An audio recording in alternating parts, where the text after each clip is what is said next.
Ciérrales. ¿Me pueden confirmar si están viendo la presentación, por favor? Excelente, se ve perfectamente. Adelante cuando ustedes lo dispongan. Bien, muy buenos días con todos los presentes. Mi nombre es Gustavo Ordóñez, junto con mis colegas de Orellana, Luis Pinos y Marco Reyes. Somos parte del grupo de investigación de riesgos financieros. Le voy a pedir a Marcos, Marcos o... Cierre el micrófono, Marcos Reyes Clavijo, mientras habla Iván, porque están las dos abiertos y se acoplan el sonido. Ahí está. Ya. Muy bien, vamos a dar desde una sola computadora. Entonces, como les decía, somos parte del grupo de riesgos, de investigación sobre riesgos financieros del Observatorio Empresarial de la Universidad de La Suay, una universidad situada en el sur del Ecuador. Hoy venimos a presentarles nuestro trabajo titulado Riesgo de fracaso empresarial del sector de fabricación de otros productos minerales no metálicos del Ecuador en el periodo 2009-2019. ¿Por qué escogimos este tema? Bueno, lo primero es que nos llamó la atención que los modelos tradicionales son diseñados para países desarrollados. Entonces, para un país como Ecuador no tenemos modelos que se vayan adaptando y por lo tanto proponemos aquí una primera medición del riesgo con dos modelos, un modelo Logic y un modelo Probi. El sector de fabricación de otros productos minerales no metálicos en el Ecuador, si bien no tiene una importancia grande en la representación económica, su importancia radica en que es uno de los proveedores fuertes de materiales e insumos para el sector de la construcción, que es uno de los grandes sectores que sí aportan al PIB.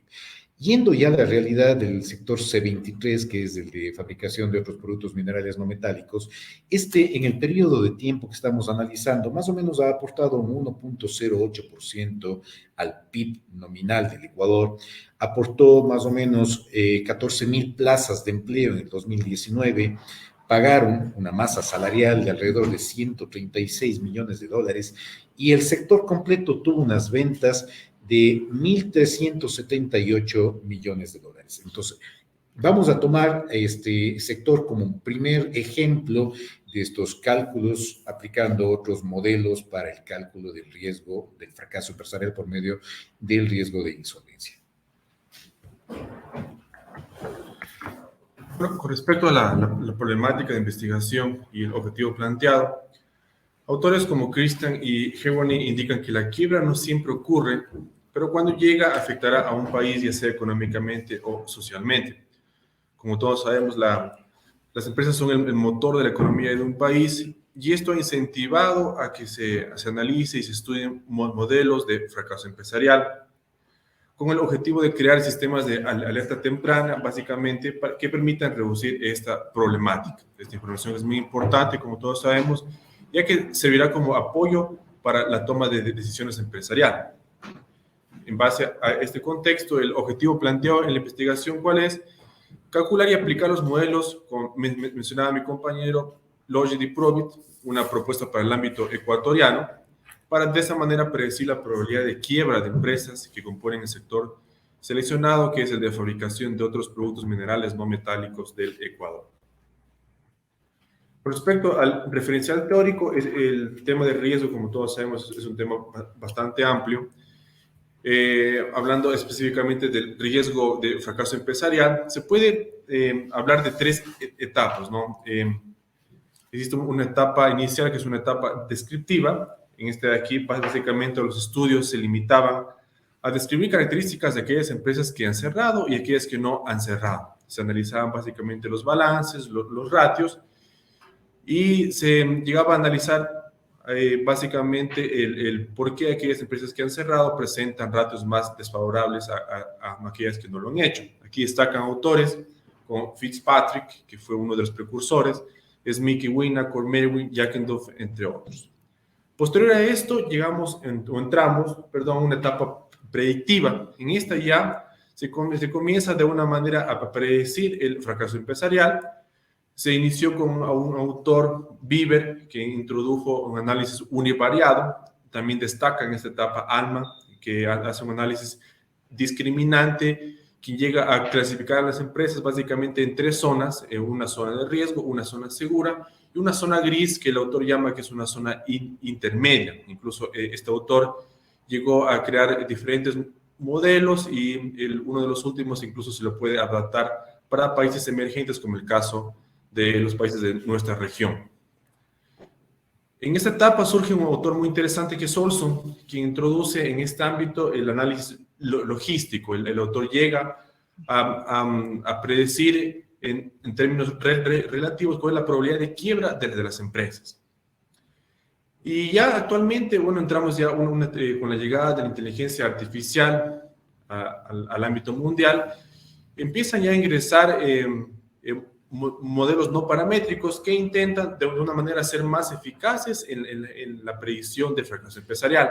En esta etapa, bueno, se puede destacar los modelos basados en redes neuronales artificiales, modelos HARSA, difusos y algoritmos genéticos o modelos híbridos o una combinación de los modelos mencionados anteriormente.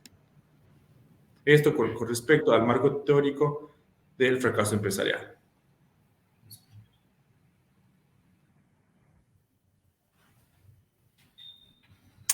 Perfecto.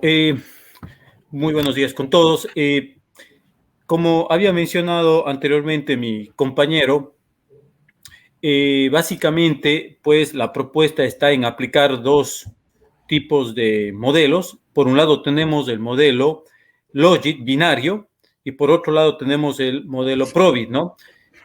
En ambos casos, un tema súper importante de tomar en cuenta es cómo nosotros vamos a definir a nuestra variable dependiente, ¿no?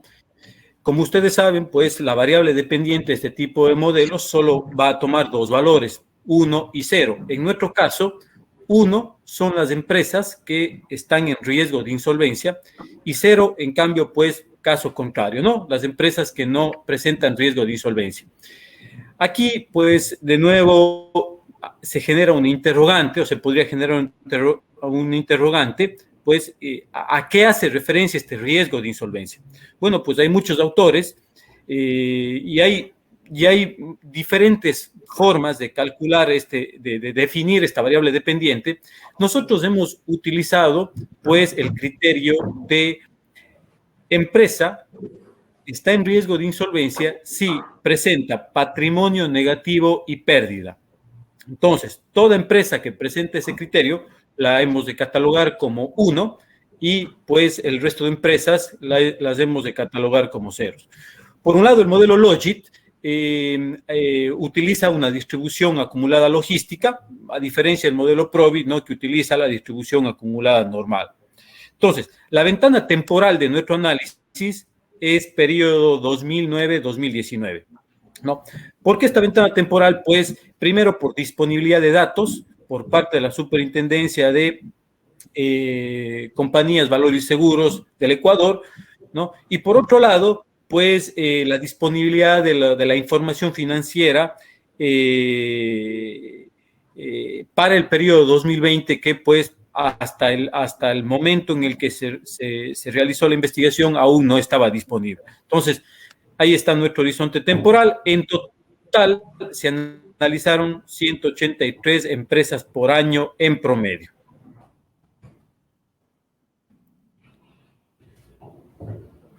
Ok, entonces, hemos hablado nosotros sobre la variable dependiente y cómo nosotros la hemos definido, la variable dependiente, ¿no? Ahora vamos a tocar temas sobre las variables independientes. Básicamente, las variables independientes que ustedes ven acá son 9, fueron planteadas por Olson, ¿no?, en su modelo logístico, y de alguna manera nosotros, pues, quisimos probar estas variables a la realidad ecuatoriana.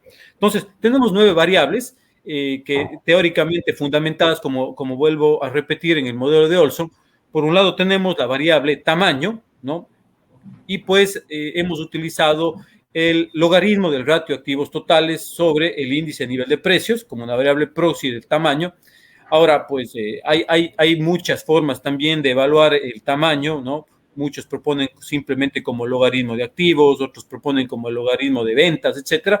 pues nosotros hemos basado en la metodología de Olson. Dos, la variable X2, la variable X4, la variable X5, más que todo tienen que ver con pues niveles de endeudamiento, niveles de solvencia, que como veremos más adelante, pues son las que más peso tienen a la hora de explicar la probabilidad de fracaso empresarial.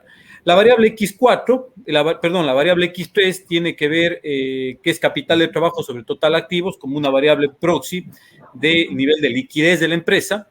Y por otro lado, pues tenemos las variables X6, 7, 8 y 9, pues que son variables que denotan o tratan de explicar la rentabilidad de la empresa, ¿no? Entonces, la variable X5, como podemos darnos de ahí, la hemos utilizado, es una variable binaria, es una variable dummy, ¿no? Que va a tomar como pues dos valores, en este caso, pues uno serían las empresas cuyos pasivos exceden los activos totales, ¿no? Y cero en caso contrario. Entonces, en este caso, nosotros tendríamos, pues, esta variable dummy, así como la variable X8 de rentabilidad, ¿no? La variable X8 de rentabilidad, 1, si el ingreso neto fue negativo durante los 2 últimos años, y pues 0 en caso contrario. Entonces, tendríamos 7 variables de tipo cuantitativo y 2 variables de tipo cualitativo que lo hemos introducido en nuestro análisis.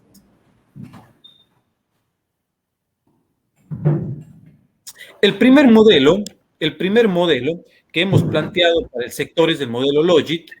Y bueno, pues aquí podemos ver los resultados obtenidos. Evidentemente, no todas las variables que plantea Olson resultaron siendo significativas para nuestros modelos. Básicamente fueron 5 variables, ¿no? Por un lado tenemos la variable tamaño, que resultó siendo significativa. Por otro lado tenemos la variable nivel de endeudamiento, la variable X2, la variable X3, que es un proxy de la liquidez, la variable X8, que es la variable dummy de rentabilidad, y por último tenemos pues la variable X9, que también pues es una variable que explica o que trata de explicar la rentabilidad de la empresa. Todas las variables que podemos ver aquí resultaron siendo significativas. La variable que más aporta y que más capacidad tiene, ¿no es cierto?, a la hora de predecir la probabilidad de fracaso empresarial es la variable X2, que es el nivel de endeudamiento. Ahora, de la misma manera, pues, podemos darnos cuenta que de las empresas analizadas, 1.909 empresas resultaron teniendo, pues, resultaron siendo catalogadas como cero, recordemos que cero, empresas que no están en riesgo de insolvencia, que son 106 empresas que están en riesgo de insolvencia y, como repito, tienen pues los criterios, patrimonio negativo y pérdidas, y pues son 106. El modelo en su conjunto pues resulta siendo significativo y pues como también veremos más adelante se realizaron matrices de confusión y evidentemente pues el grado de predictibilidad es muy bueno, llegando a un 95.86% de este modelo Logit.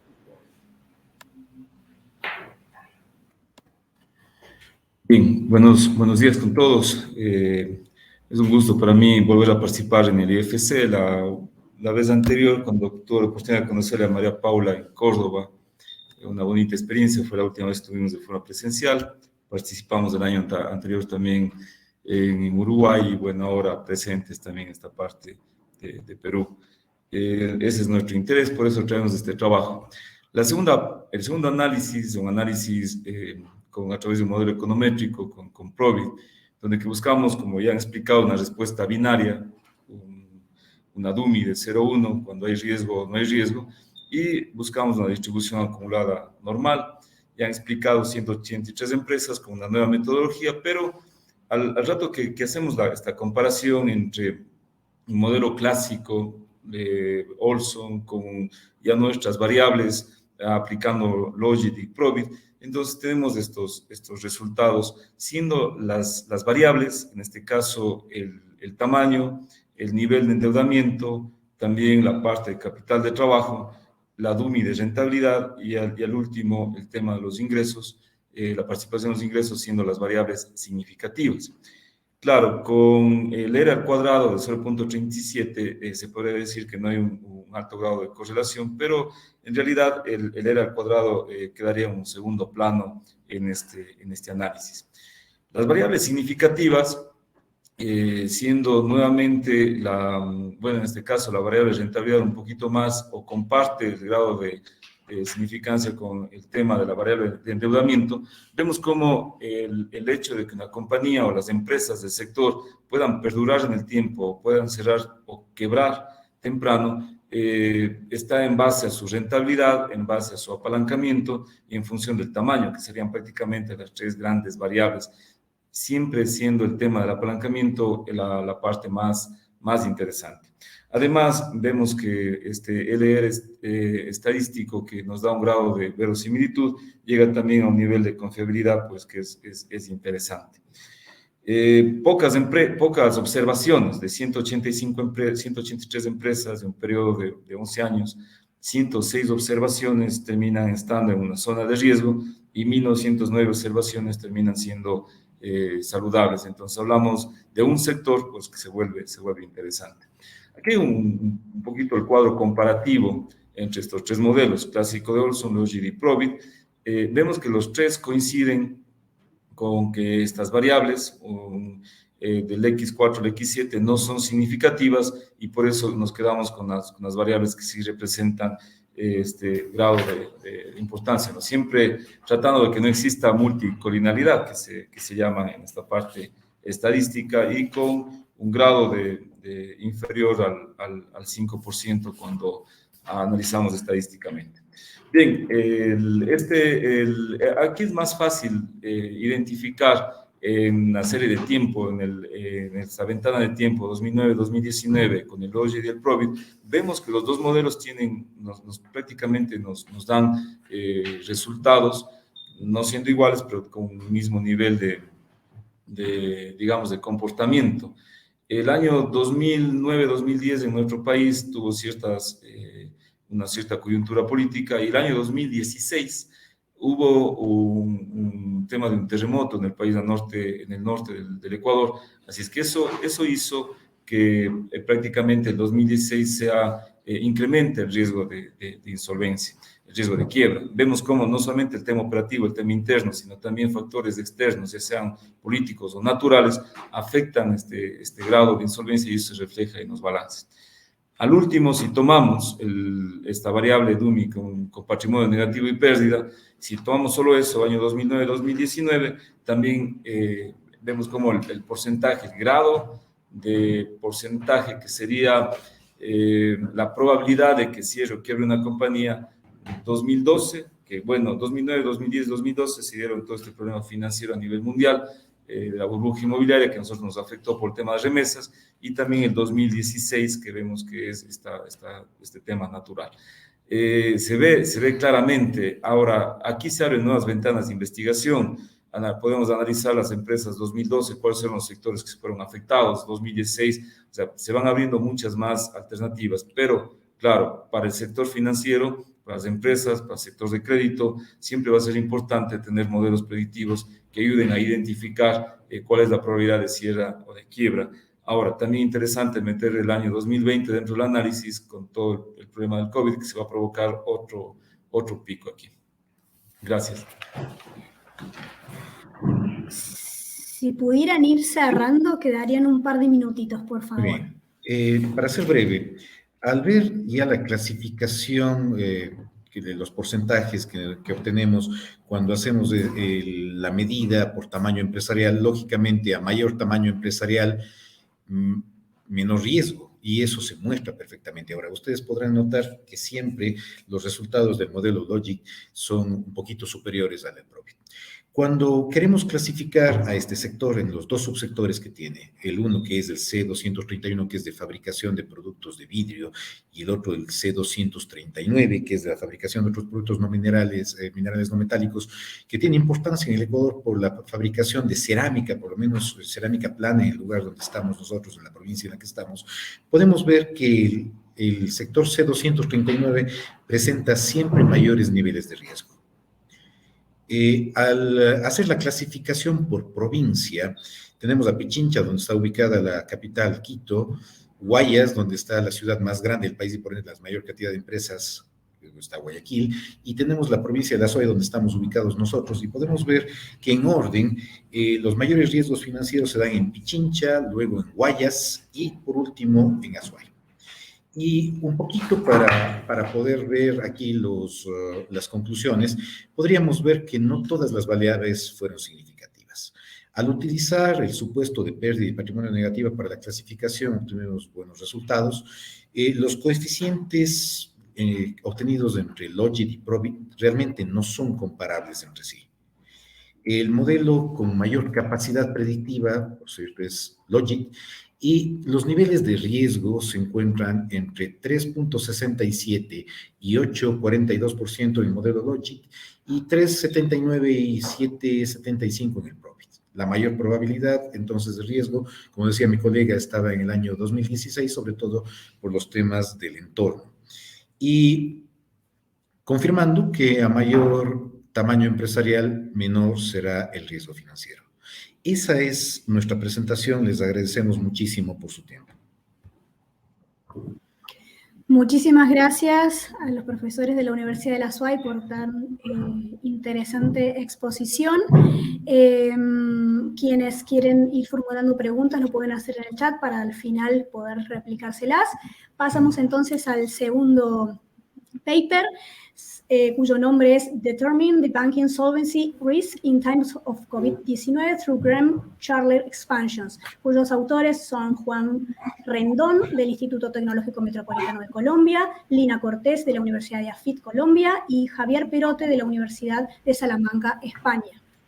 A quienes invitamos, ya estamos viendo su pantalla plenamente, así que cuando ustedes lo deseen pueden comenzar. Paula, muchas gracias. Gracias. Y bueno, muy buenos días para todos los asistentes. Bueno, en este momento estamos Juan Fernando y yo, pues Lina Cortés, la mujer del equipo. Entonces, pues vamos a contarles cómo vamos a llevar a cabo nuestra exposición. La idea es que primero presentaremos la motivación del estudio, en la introducción y un contexto desde la normatividad propuesta por Basilea. Luego explicaremos las medidas de riesgo y metodología utilizada en el estudio y terminaremos presentando la muestra del estudio, los resultados y las conclusiones. Entonces, bueno, este estudio nos motivó porque pues para nadie es un secreto que el COVID-19 nos trajo una crisis sin precedentes. La contingencia que generó la pandemia nos retó no solamente desde lo humano, sino también desde lo económico, teniendo en cuenta la cantidad de estrategias que tuvieron que desplegar los gobiernos con el fin de mantener la economía lo más a flote posible. De hecho, en la conferencia inaugural pues se habló mucho al respecto, sobre todo lo que tuvieron que hacer los países y en especial pues nuestras economías latinoamericanas, que son tan dependientes de pequeñas y medianas empresas y pues que se vieron muy retadas para poder sobrevivir. En ese sentido, pues los bancos centrales tuvieron que adoptar una serie de medidas para atender el impacto del COVID-19 sobre la liquidez y la solvencia de las empresas y las familias. Por ejemplo, en Colombia, nosotros pues estamos en Colombia, hubo recortes en tasas de interés, hubo disminución del encaje en cuentas de ahorro y cuentas corrientes y pues hubo otras medidas. Esto llevó a los bancos a que tuvieran que adoptar o otorgar periodos de gracia, las obligaciones crediticias, también abrir líneas de crédito para las pymes. Este tipo de intervenciones involucran una serie de riesgos que tienen que ver con lo financiero y lo reputacional. Esto porque se genera un incremento en términos del nivel de apalancamiento y reducción en el nivel de solvencia. Obsérvese que en un entorno de riesgos como estos, la regulación es fundamental y precisamente el Comité de Basilea pues ha establecido el enfoque regulatorio y la supervisión para los riesgos financieros bancarios. Entonces, parte de lo que nosotros vamos a presentar desde el punto de vista de modelación y la propuesta que les vamos a presentar tiene que ver y se enmarca mucho desde la perspectiva de esta regulación. Entonces, a partir de Basilea I se estableció la adecuación de capital o el capital adequacy como el principal elemento para cubrir la materialización de pérdidas en un banco. El indicador más usado para medir el capital es la razón de solvencia, pues la cual es medida a partir del TIER y de los activos ponderados por riesgo. Luego, en Basilea II, que se basa en 3 pilares, el primer pilar pues propone las reglas estandarizadas para la medición de la razón de solvencia y además motiva a mejorar la administración y la medición de riesgo. Esto pues nos permite una mayor supervisión para la detección de riesgos que puedan afectar el sistema financiero. Este segundo pilar pues busca que los bancos desarrollen técnicas más precisas para la administración de riesgos, es decir, el uso de modelos más rigurosos para el uso del capital económico y el capital de la institución. ¿Qué es el capital de la institución? De hecho, básicamente en este capital económico es en donde nosotros nos vamos a centrar en nuestro trabajo. Y el tercer pilar está asociado con fomentar pues, la disciplina de mercado, especialmente en temas de divulgación de la información, de modo que los agentes puedan conocer y valorar la situación de riesgo del banco. Posteriormente, en Basilea III, y teniendo en cuenta los efectos de las crisis financieras del 2007 y del 2009, y como lo expone Baltasar 2006, se destaca la importancia del Pilar 2 y promueve el capital económico en lugar del capital regulatorio, siendo pues este capital regulatorio el que medimos con la modelación estándar. Obsérvese que la razón es que el capital económico es calculado usando modelos internos, lo que permite adoptar estas medidas teniendo en cuenta el perfil y el apetito por riesgo de cada banco y especialmente pues se basa en el Quantile Risk Matrix. Al respecto, pues hemos encontrado que la literatura, por ejemplo, señala la importancia de medir estas medidas centrales de alto orden, por ejemplo, no solamente concentrarse en las medidas tradicionales como la media y la varianza, sino también tener en cuenta el sesgo y la kurtosis a la hora de cuantificar riesgos. Por ello, entonces, nuestro estudio contribuye a la literatura existente al proponer una metodología para medir la razón de solvencia y establecer el capital económico a través de políticas que consideren el perfil y el apetito al riesgo del banco. Como vieron en nuestro título, pues nosotros hablamos de expansiones de Gram-Charlier.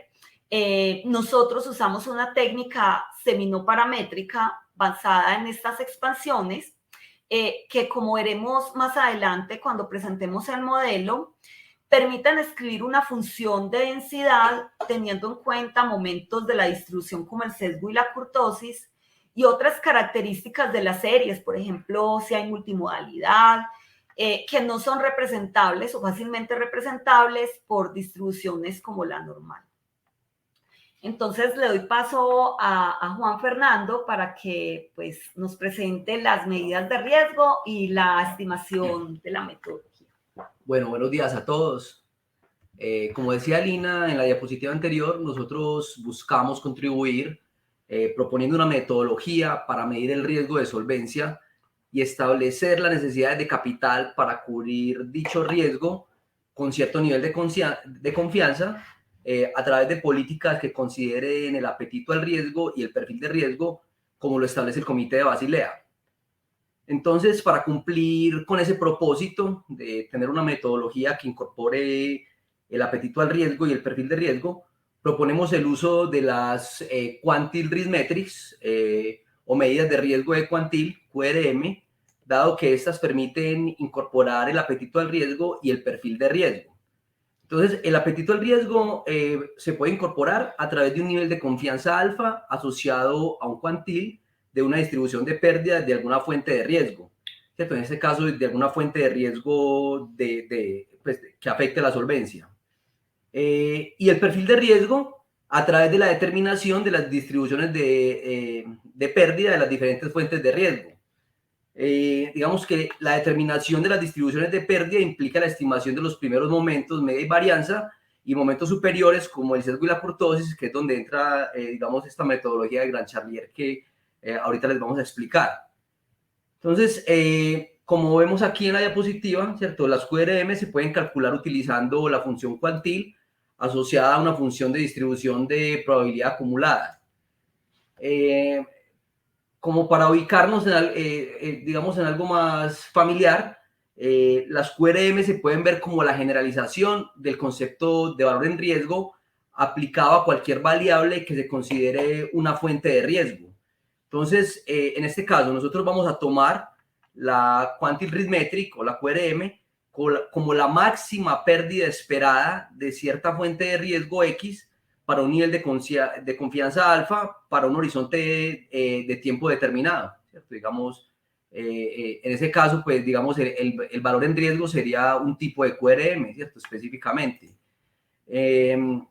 Estas medidas de QRM determinan la cantidad de capital que deben aportar los dueños de los bancos, ¿cierto? Digamos, el patrimonio que se debe aportar para cubrir un posible deterioro de cierta fuente de riesgo. Entonces, digamos, yo con una QRM puedo calcular, digamos, el máximo valor esperado que se va a deteriorar una fuente de riesgo y dependiendo de ese máximo valor esperado que se va a deteriorar una fuente de riesgo, entonces yo aportaré capital, digamos, basado en esa medida. Bueno, digamos que por otro lado, nosotros también vamos a estimar la probabilidad de intervención regulatoria o, digamos, vamos a medir el riesgo de intervención regulatoria. Entonces, para esto vamos a hacer la siguiente definición. Digamos, sea el parámetro eta el nivel mínimo de solvencia permitido por un regulador financiero. Digamos, para Basilea II, ese nivel era el 8% para la solvencia total. En Colombia, por ejemplo, es el 9%. Y ahora, pues, con Basilea III, digamos que sube porque se le adicionan algunos colchones dependiendo del banco, ¿cierto? Unos tendrán unos, digamos, dependiendo de su importancia sistemática y de su tamaño, tendrán, digamos, un nivel mínimo regulatorio más alto, más bajo para esta nueva versión de Basilea, para Basilea III. Entonces, digamos que para que el banco no sea intervenido por el regulador, él debe mantener un nivel de solvencia igual o mayor al nivel mínimo regulatorio ETA, ¿cierto? Entonces, digamos, para medir la probabilidad que se tiene en un momento del tiempo, en un momento T, de ser intervenido por el regulador en un momento T más 1, es decir, yo hoy quiero medir la probabilidad que tengo de ser intervenido por un regulador, digamos, al final del mes, ¿cierto? O sea, en el momento T más 1. Entonces, bueno, en este caso nosotros podemos expresar la solvencia en T más 1 en términos del capital TIER y el valor del portafolio de riesgos RWA, pues como les comentaba ahora Line, pues en el contexto, digamos que la razón de solvencia se mide como el capital sobre los activos ponderados por nivel de riesgo. En otras palabras, en el denominador está el portafolio de riesgo del banco, ¿cierto? Ese portafolio, a la luz de Basilea, está compuesto por riesgo de crédito, riesgo de mercado y riesgo operacional, ¿cierto? Y son llamados los risk weighted assets, los activos ponderados por nivel de riesgo. Y digamos que el TIER es, digamos, el capital que se tiene para respaldar justamente ese portafolio de riesgo. Entonces, yo puedo calcular la razón de solvencia en T más 1 como el capital tier que tengo en T y, digamos, el portafolio de riesgos que tengo en T, cada uno afectado por un factor exponencial que depende de la TDR o la Tier Decline Rate, que es la tasa de deterioro del capital, y la PGR, que es el Portfolio Growth Rate o es la tasa de crecimiento del portafolio de riesgos. Aquí vemos pues que básicamente la TDR, que sería, digamos, lo que se deteriora, lo que se podría deteriorar el capital entre un momento T y un momento T más 1, es una fuente de riesgo, y el otro es el crecimiento del portafolio de riesgo, ¿cierto? Entonces, si el portafolio de riesgo crece, la tasa a la que crece es la PGR, Portfolio Growth Rate, digamos, lo cual deterioraría mi solvencia. En general, yo podría, digamos, dividir, por ejemplo, el portafolio en submódulos de riesgo. En ese caso, tendría que tener en cuenta, digamos, digamos, la estructura de correlaciones que tiene, digamos, entre los diferentes submódulos, o puedo hacer el análisis agregado. En este caso, por ejemplo, yo defino, digamos, que la suma de la PGR, del Portfolio Growth Rate, y la Tier Decline Rate, dan como resultado la Solvency Decline Rate o tasa de deterioro de la solvencia, ¿cierto? Entonces, listo, esos son diferentes fuentes de riesgo. Yo puedo en general analizar cualquier, digamos, la PGR, la TDR, o agregadas, que sería la Solvency Decline Rate, la SDR. Listo, entonces, pasemos a la siguiente. Listo, digamos que finalmente nosotros establecemos el SDR super eta, que digamos sería cuánto es lo máximo que puede deteriorarse la solvencia entre T y T más 1 sin que se quede por debajo de ese nivel mínimo eta.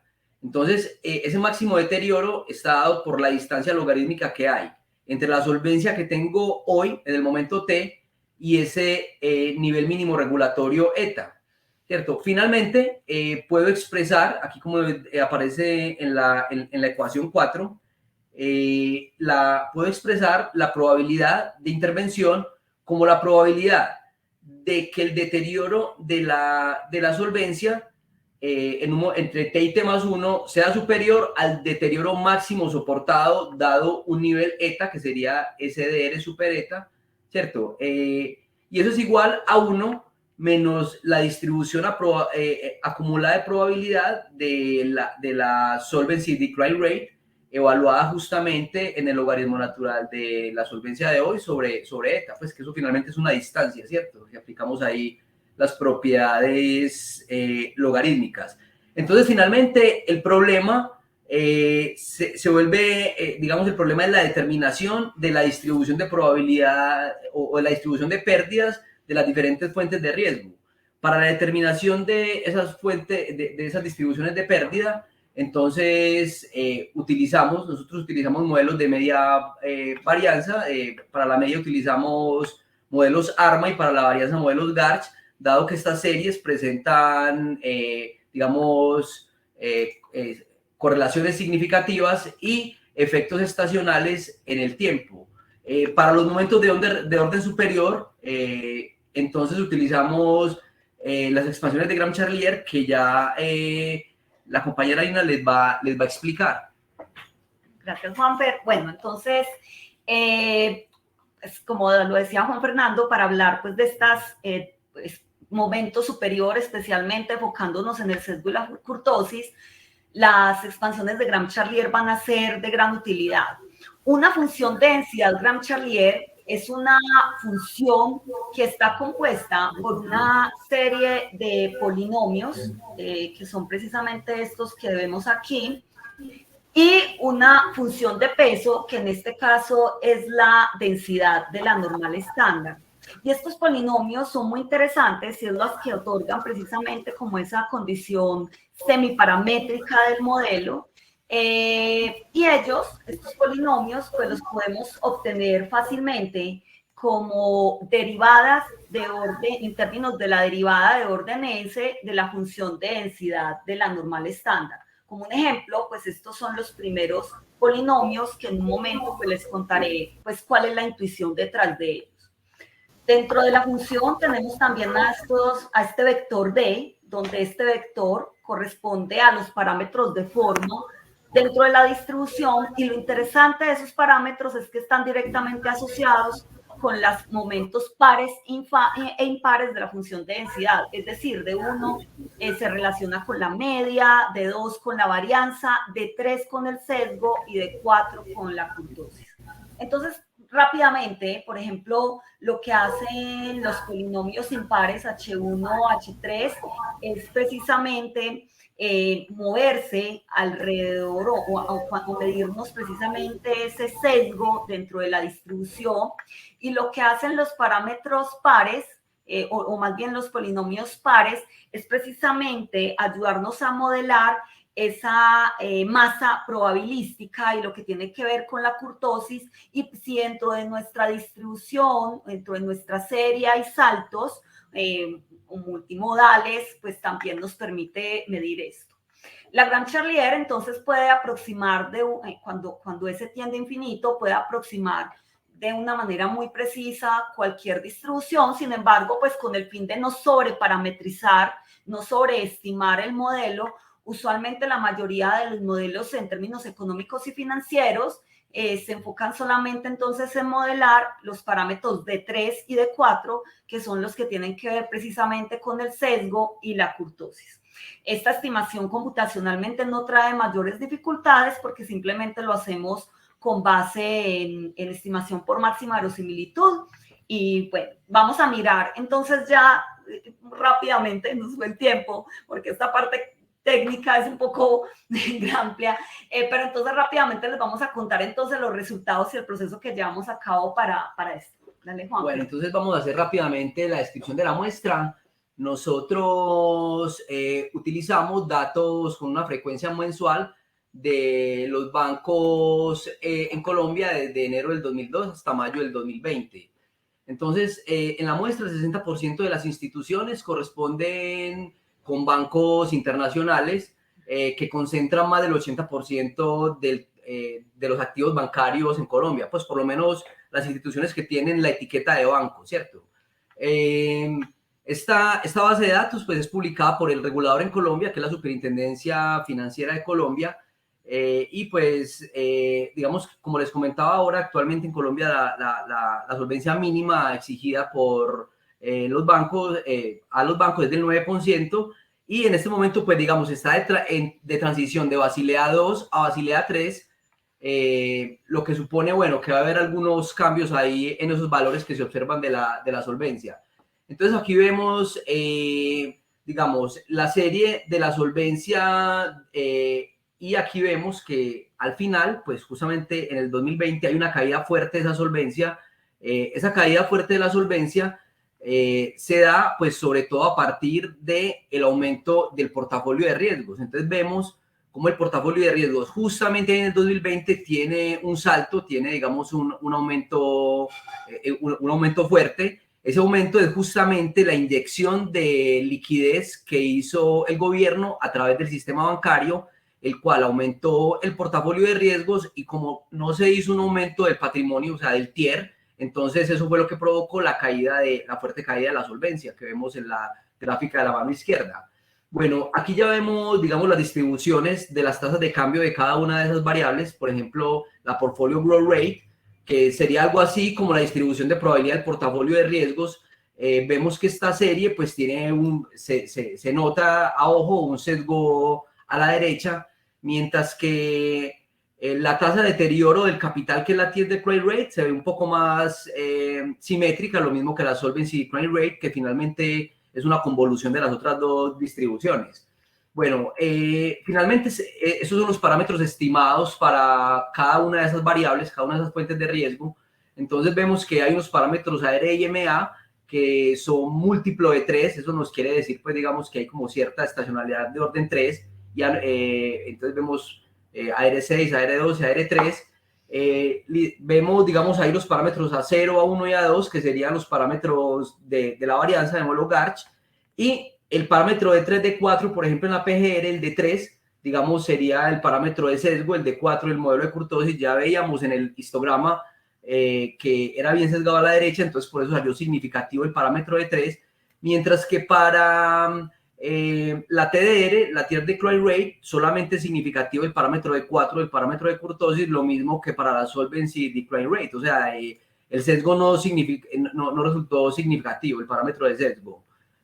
Vamos a la siguiente, aquí ya vemos finalmente una gráfica, digamos, donde tenemos el histograma, se le sobrepone la distribución normal, que es la línea continua, y se le sobrepone también la Gran Charlier, que es la línea punteada.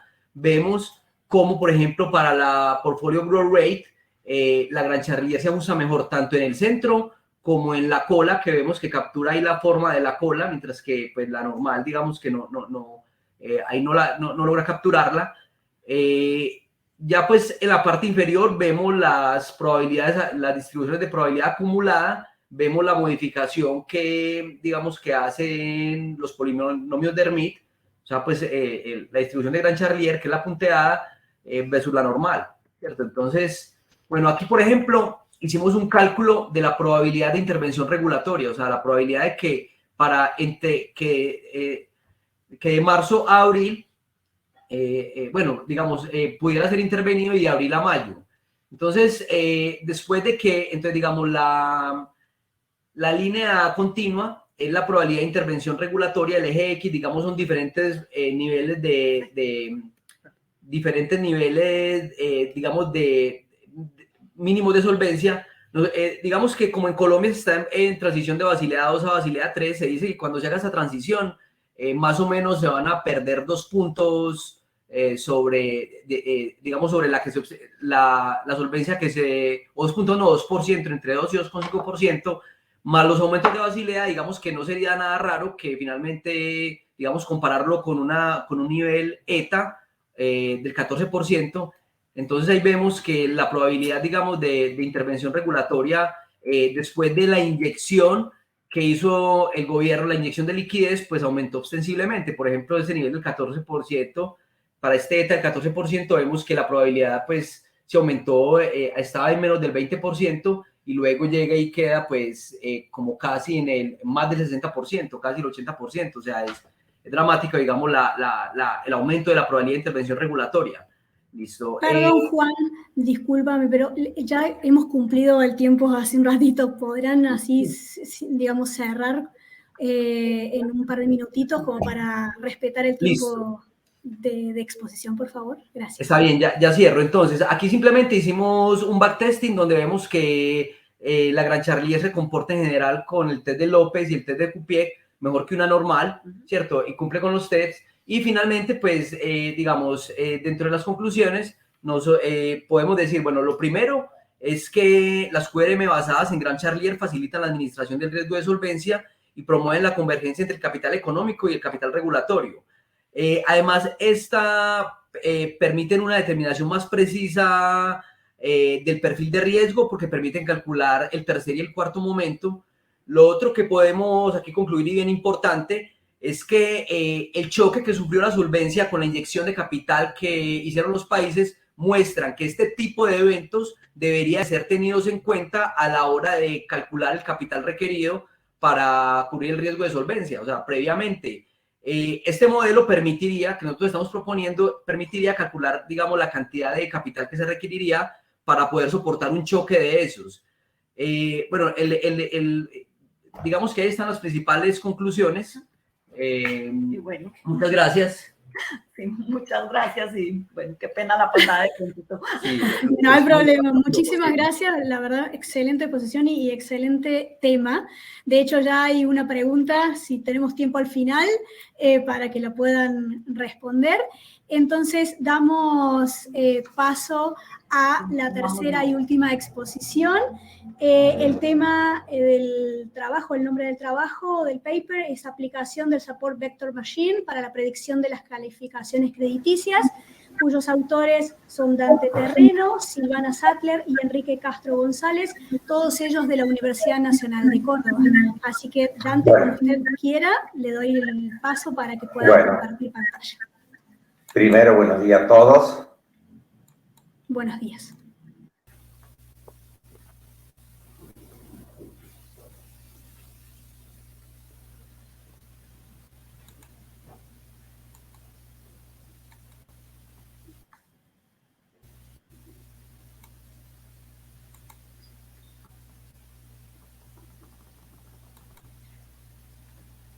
¿Se ve correctamente? Se ve en la pantalla y en la próxima diapositiva. Debería cambiar la forma de presentación. Sí. Bueno. Anteriormente se veía perfecto, antes de que hiciera el último clic. Bueno, lo cambio entonces. Sí, sí. Esperen nuevamente que ya lo vuelvo. Perfecto. Esperen.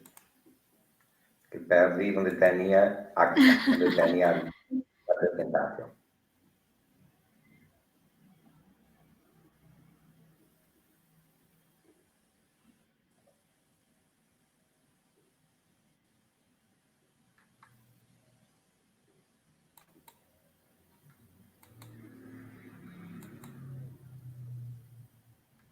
Bueno, ahí perfecto. Como ya se menciona, ¿ahí se ve bien? Excelente, Dante. ¿Ahí está?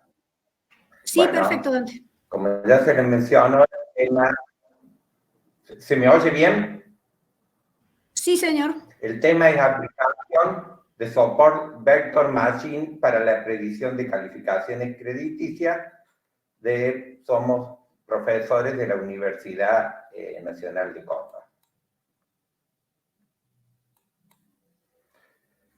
Los puntos que voy a desarrollar en la ponencia, primero le voy a plantear el problema de investigación, los objetivos, la metodología de investigación, el análisis de los datos y las conclusiones.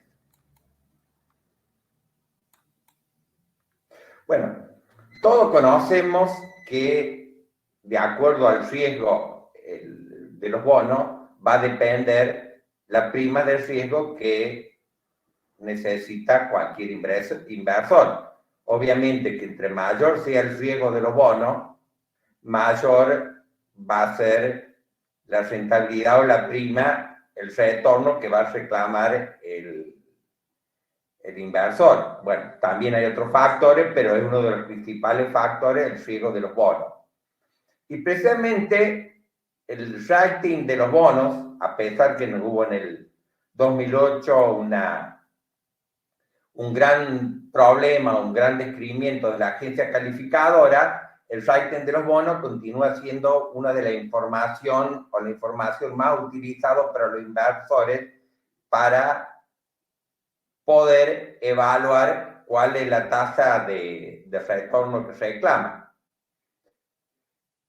Pero por eso, dado la importancia que tiene el rating de los bonos, ha sido de mucho interés entre los investigadores poder predecir el rating crediticio.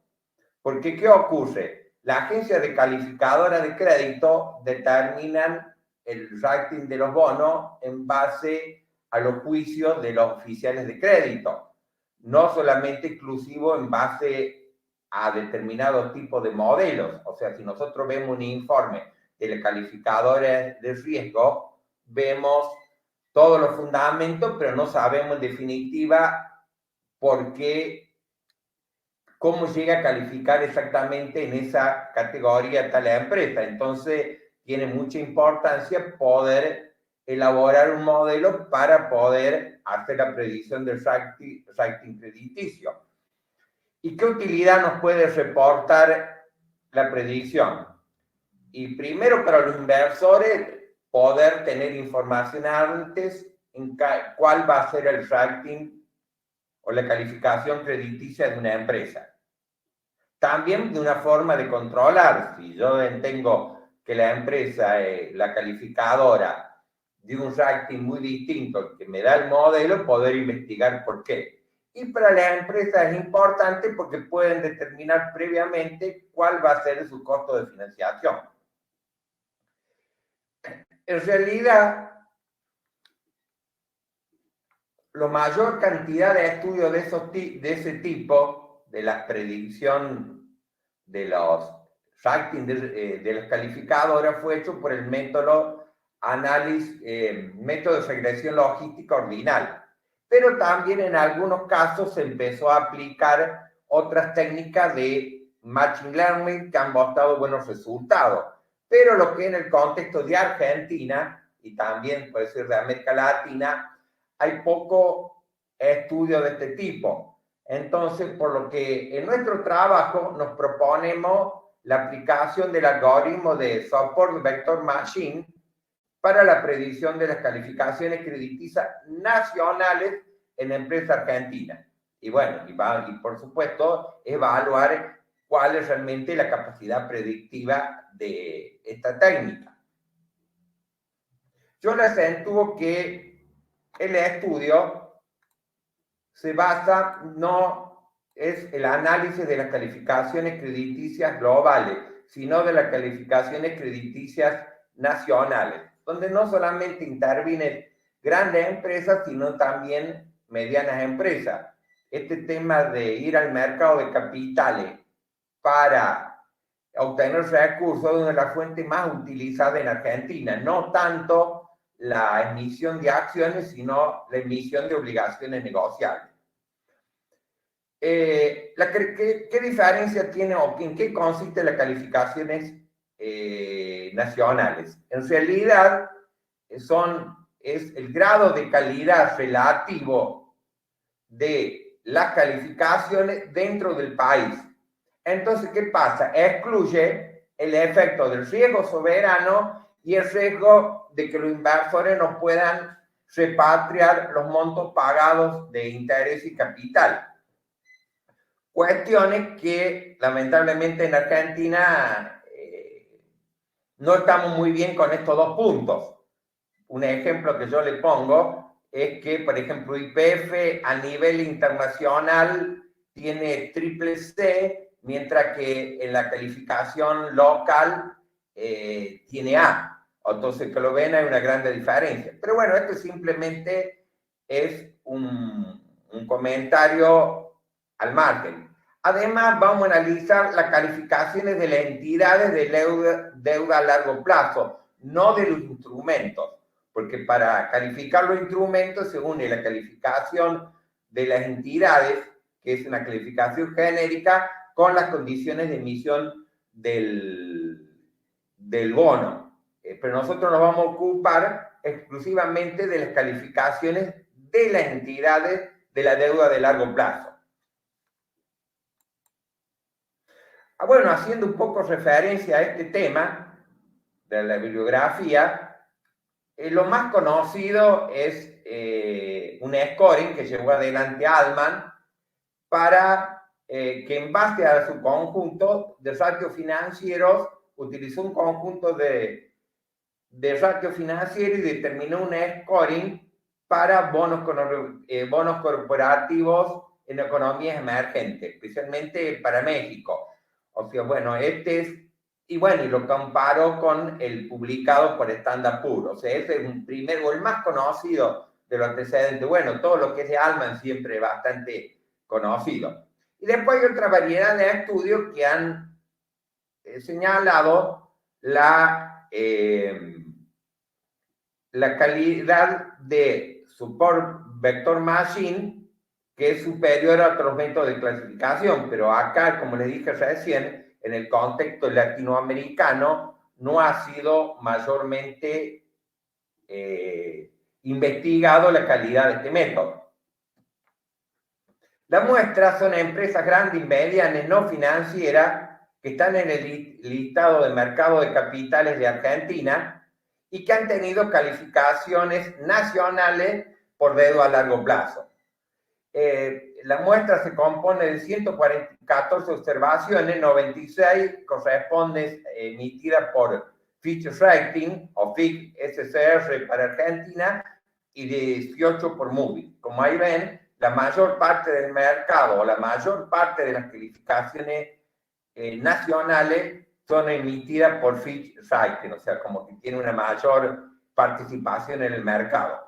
Y los periodos de observaciones son informes emitidos entre el 2017 y 2021, o sea, en una época que ya habíamos entrado en la pandemia, y bueno, la información obviamente la obtengo de las plataformas de cada una de las agencias calificadoras.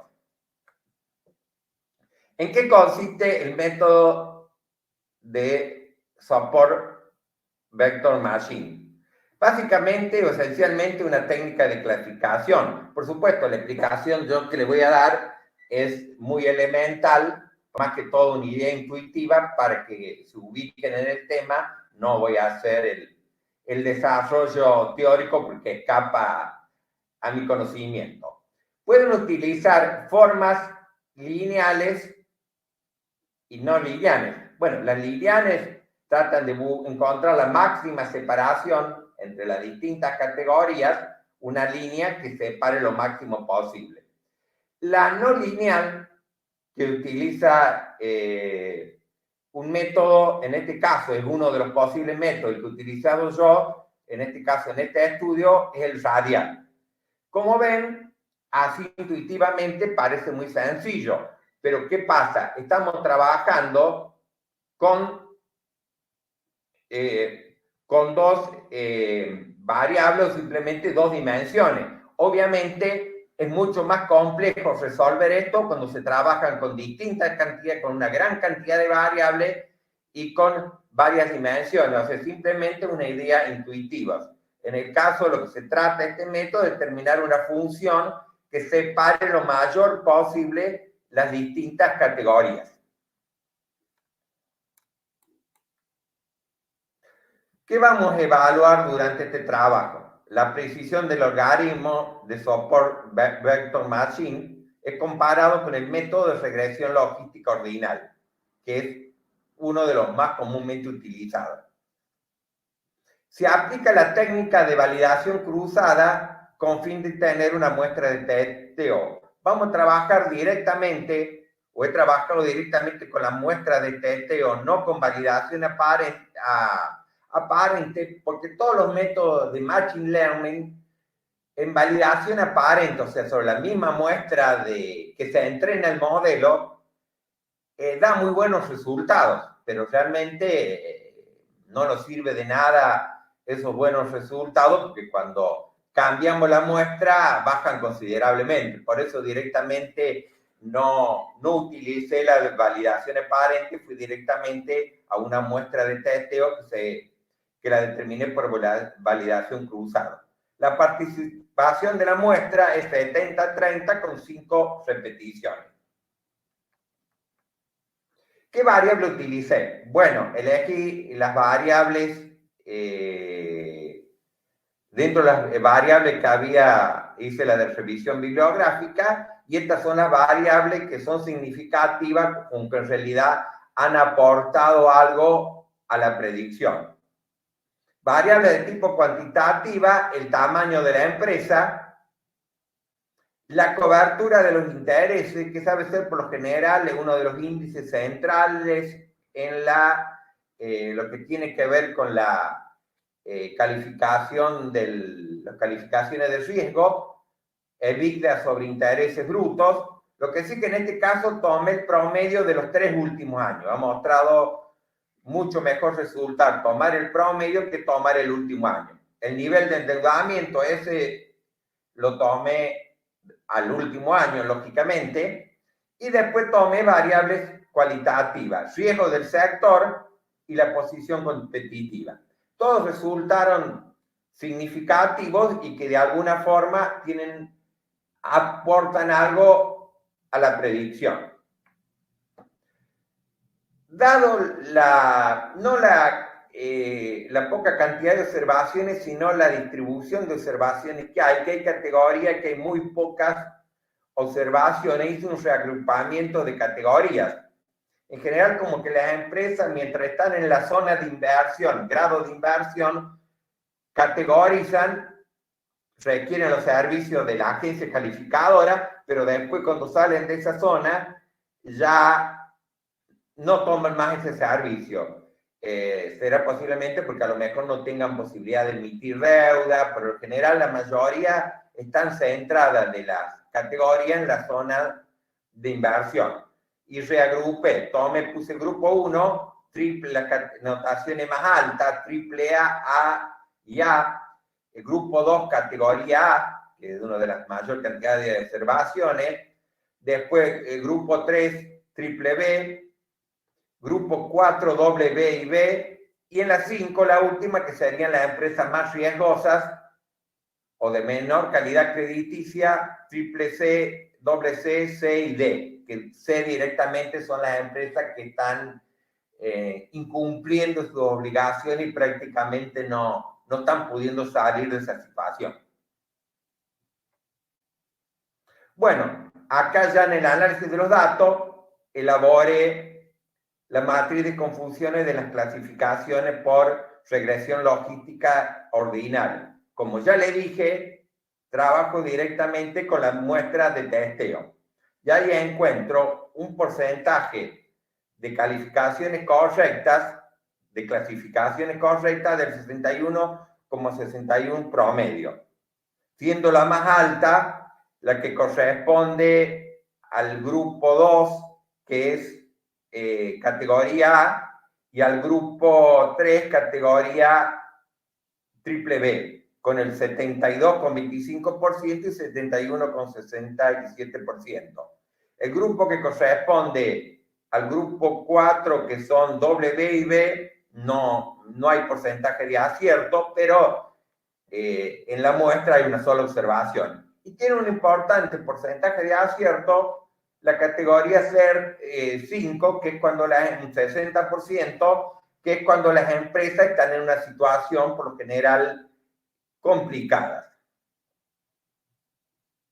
Ahora vamos al caso cuando aplique el método de Support Vector Machine radial. Mostró mucho mejor resultado el radial que el lineal, pero bueno, está en el trabajo, pero aquí no lo he puesto porque no creo que valía la pena. Mostró una mejoría, o sea, el porcentaje total pasó al 73,32%, aproximadamente un 7% posterior, y también nuevamente las calificaciones o los niveles de calificación con mayor acierto son los que corresponden a la categoría 2 y 3, que son las que tienen mayor cantidad de observaciones, con un 82,56 y un 79,14.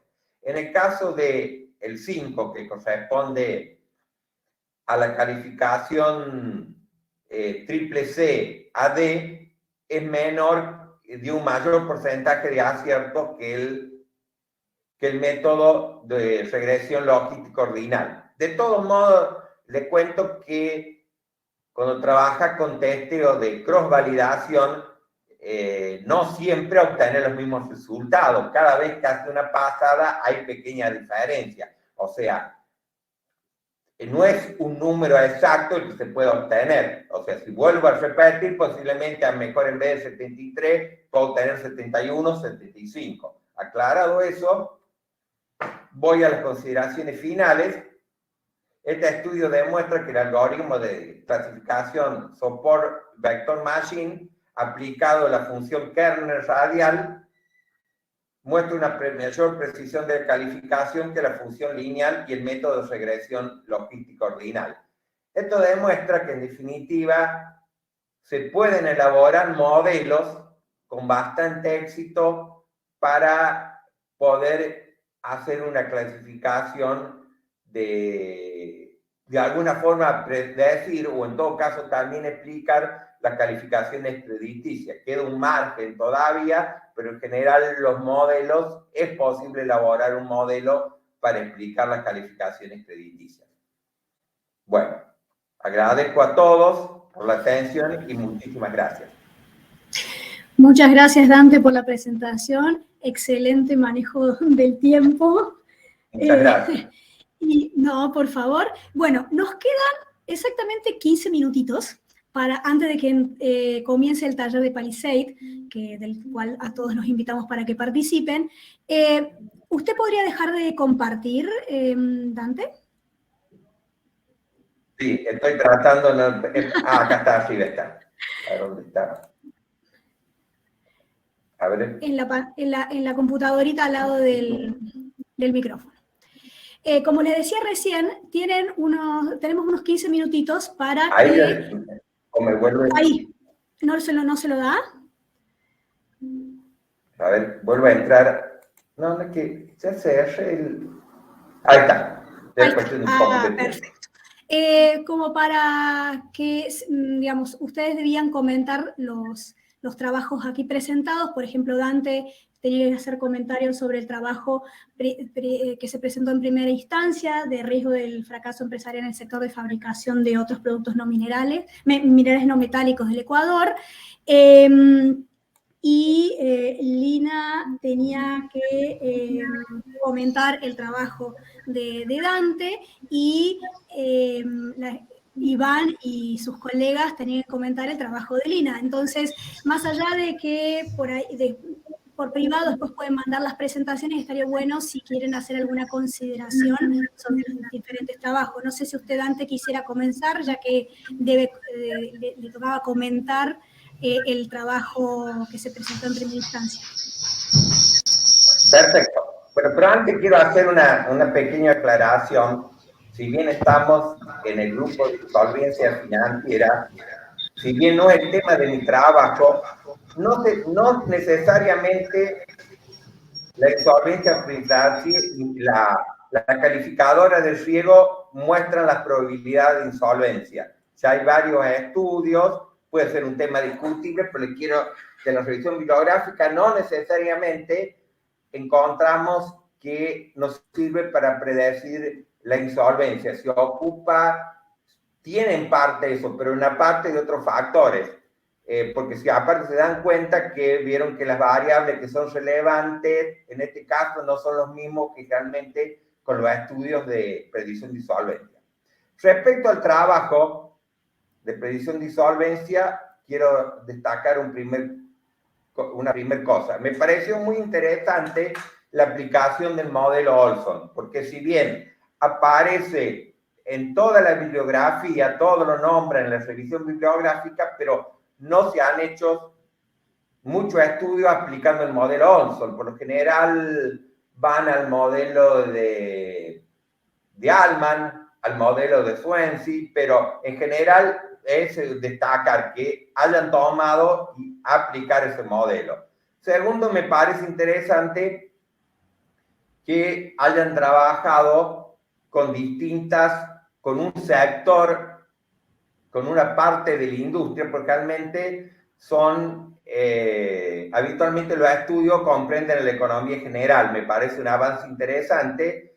El modelo Olson tiene algunas ventajas sobre el modelo de Altman, si bien la gran popularidad de Altman, pero bueno, esto está muy bien explicado del trabajo, lo pueden ver ustedes, porque ya acá en el modelo de Olson toman todas las empresas de la economía, mientras que el modelo de Altman es como que seleccionan algún tipo de empresa, y eso por ahí puede llegar a perder objetividad del estudio. Por ahí es fácil de esa forma conseguir buenos resultados.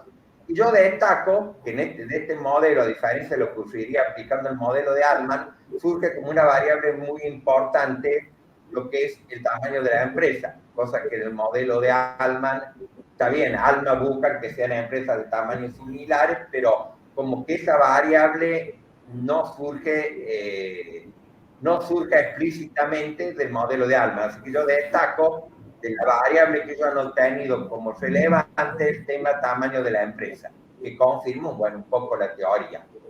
Como recomendación le daría que hagan más hincapié o desarrollen más la parte de la habilidad predictiva del modelo, hagan más explícito el trabajo, cuál es el error tipo 1, cuál es el error tipo 2, posiblemente probar, utilizar una muestra de testeo, porque muchos de los estudios precisamente de la predicción de insolvencia tienen problemas de sobreestimación. Entonces, cuando lo cambiamos de contexto, no funciona el modelo. Entonces, sería importante también que lo probaran con una muestra de testeo. Pero bueno, es un buen trabajo. Le agradezco la posibilidad de haber podido comentar el trabajo de estos autores. Muchas gracias.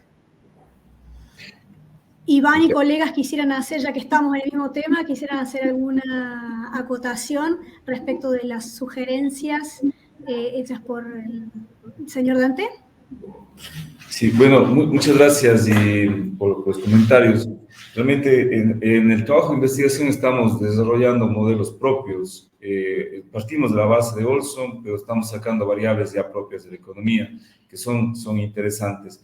Sobre la recomendación totalmente válida, de esto nace un proyecto de vinculación que es un laboratorio financiero donde estamos tomando las empresas cerradas y haciendo los rastreos y haciendo pruebas con el modelo de Olson. Entonces, ahí nos va a dar, digamos, un alto grado de confiabilidad sobre los datos que estamos sacando. No solamente es un tema de predicción, sino también un tema de comprobar la capacidad de predecir 1 o 2 años antes del tema de quiebra. Totalmente de acuerdo con la recomendación. Muchas gracias. Perfecto, muchísimas gracias. Ya que están ustedes, Iván y colegas, ¿quieren hacer algún comentario respecto del trabajo presentado por Lina y Juan Fernando? Sí, claro. Tenemos solamente una muy breve... Aquí, un segundito, estamos con esto. Ya. No sé si se está... A ver, ahí estamos compartiendo, creo. Perfectamente. Bueno, yo primero les felicito, me ha parecido un trabajo muy interesante. Yo siendo economista, el ver cómo la actuación de un banco central al inyectar dinero a los bancos, se pensaría que más bien ayudaría a que bajen sus niveles de riesgo, pero veo aquí cómo aumentan sobre todo el riesgo reputacional, entonces me ha parecido muy interesante eso. Sobre la metodología, está bien el perfil de riesgo. Ahora, yo quisiera preguntarle a los autores, no me queda claro a qué implica esto del apetito de riesgo, si quisiera preguntar como concepto, y sobre todo, ya en la parte metodológica y los resultados más que todo, yo veo desde el punto de vista como economista, digo, que de verdad esto de que los bancos centrales actúen para inyectar dinero en los bancos para darles mayor tipo de liquidez, tiene que ser una medida de política económica que tiene que ser muy bien pensada por los directores de los bancos centrales. Caso contrario, como vemos en este modelo, podría estar aumentando muchísimo el riesgo al cual están expuestos o expuestas las entidades financieras, ¿no? Esa sería en general la cuestión. Yo más bien felicito, es un muy buen avance lo que han presentado los colegas. Lina, estás muteada. ¿Qué es? ¿Problema de apetito? Bueno, a ver, el tema de apetito al riesgo, pues digamos, no sé, en los modelos, en ciertos modelos económicos, pues los coeficientes de aversión al riesgo y de apetito al riesgo, que son complementarios, ¿cierto? Digamos que son coeficientes que hacen que entre más riesgo haya, digamos, más peso tenga el riesgo sobre la decisión. Entonces, en términos, digamos, aquí regulatorios, el apetito al riesgo lo define el regulador con un nivel de confianza. Entonces, por ejemplo, cuando el regulador dice calcúleme el valor en riesgo al 99%, ese 99% termina siendo, digamos, el apetito al riesgo, ¿cierto? Entonces, cuando dice calcúleme el VAR al 95%, entonces digamos que ahí habría, digamos, un apetito al riesgo mayor. En sí ese sería más bien la aversión al riesgo, sobre todo porque digamos que cuando uno maneja las distribuciones en riesgos, maneja la distribución de pérdidas. Por ejemplo, si tiene la rentabilidad, entonces tiene, digamos, la rentabilidad multiplicada por menos para que le quede la distribución de pérdidas, ¿cierto? Entonces, bueno, por eso más bien se convierten en apetito al riesgo, en aversión al riesgo, que es lo contrario a apetito al riesgo, ¿cierto? Entonces, en este caso, digamos, para el VAR, por ejemplo, para el valor en riesgo, se define un nivel alfa al 99%, sería la aversión al riesgo, y el apetito sería, digamos, 1 menos alfa, o sea, 1%. Entonces, digamos que de esta manera se define el apetito al riesgo. Muchas gracias.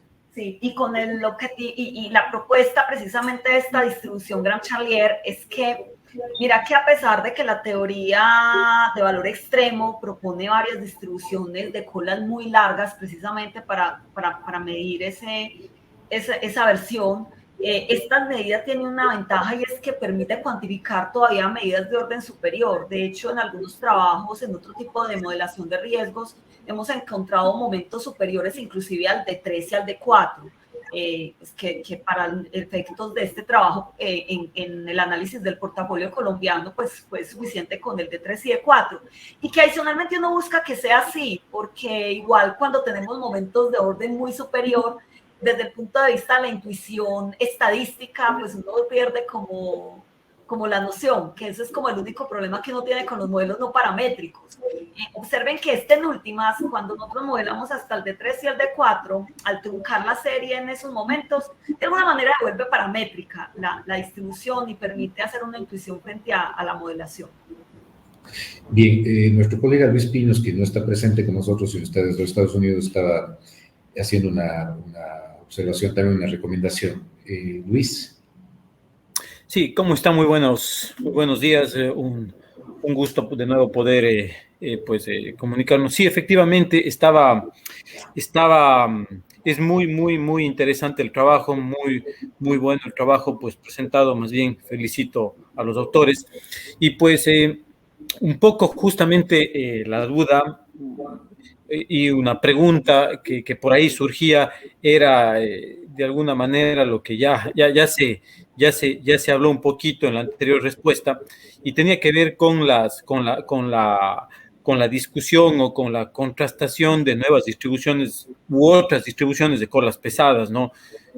Por ejemplo, valor extremo, distribución gamma. No sé si es que se realizaron pruebas para poder contrastar un poco los resultados de estas posibles pérdidas que están ubicadas en la cola, ¿no? Luis, sí, en este trabajo en particular hicimos los contrastes de la razón de verosimilitud y de otros criterios de ajuste específicamente con la normal, porque la normal está anidada en esta serie. Sin embargo, en trabajos anteriores, este pues es nuestro working paper, en trabajos anteriores sí hemos hecho análisis o sí se ha hecho análisis frente a otras distribuciones y se ha encontrado que esta distribución tiene una muy buena medición. Sin embargo, sí, todavía para esta cuantificación en particular no hemos utilizado las otras medidas de valor extremo. Así es. Perfecto, muchísimas gracias, muy valiosos las sugerencias y aportes. Y por último, Lina y Juan Fernando, me gustaría si pudieran hacer algún comentario respecto del trabajo de Dante, por favor. Bueno, frente al trabajo de Dante, pues nosotros, bueno, tengo aquí un documento que Dante, si nos puede, por favor, compartir su correo, le agradeceríamos para hacérselo llegar. Más que, bueno, lo primero, de nuevo, pues felicitarlo también. El artículo propone una idea de investigación interesante en términos de la predicción de la calificación de riesgo de una calificadora, pues es un trabajo muy novedoso en ese sentido. Y si bien esta técnica ha sido ampliamente usada para calificaciones crediticias, es novedoso para lo que se propone en este artículo. Entonces, nosotros le vemos potencial.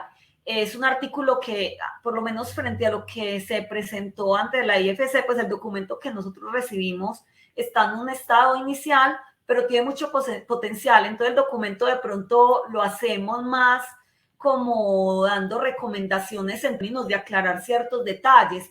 Por ejemplo, vale la pena aclarar los criterios de selección de los kernel utilizados en el estudio. Justo aquí mientras presentabas Dante y sobre todo Juan Fernando, que es más experto en estos temas que yo. Juanfer ha trabajado muchísimo dentro de consultoría y dentro de modelación en esto. Pues decíamos que es muy interesante de pronto que es un poco más de intuición, tal vez inclusive con los modelos gráficos como los que mostrabas, pero ya desde la data tuya frente a la elección de los dos kernel que presentaste.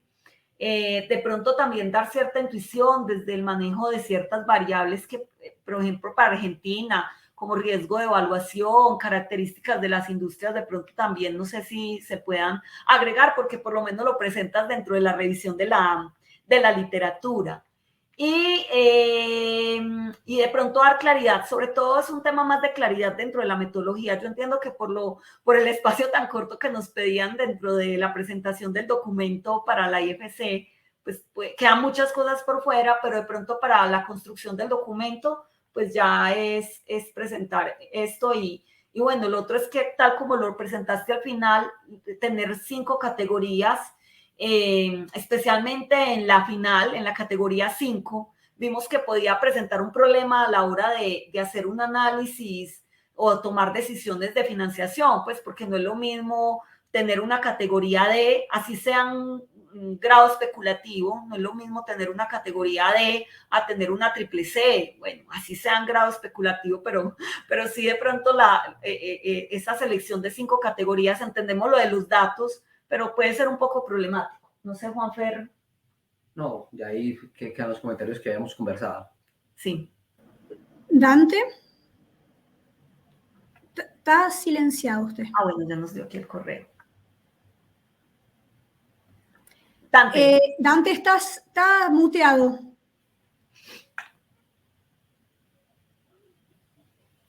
Ahí estamos. Bueno, muchas gracias, muy interesantes las observaciones. Ahora estoy trabajando, pero estoy ampliando el tamaño de la muestra. Eso posiblemente me permite no tener problemas con ese agrupamiento de categorías. Así que estoy trabajando en ello y bueno, cualquier tipo de recomendación va a ser bien recibido. Yo tampoco soy un experto en temas estadísticos, me pongo a trabajar, pero bueno, cualquier tipo de recomendación. No, que sí, Dante, te enviaré el documento desde mi correo y con copia a Juan Fernando para que igual estemos en contacto en momentos de más avance del artículo. Muy bien. Bueno. Muchísimas gracias, muy amable. Muchísimas gracias a todos los expositores por tan profesional y excelente sesión. Los invitamos a ustedes y a los que nos acompañaron en la sala al taller de Palisade que ya ha comenzado y nos seguiremos viendo entonces en las diferentes sesiones. Que tengan muy buenas tardes. Muchas gracias. Muchas gracias, María Paula. Un gusto, gracias, hasta luego. Gracias, hasta luego. Chao, chao.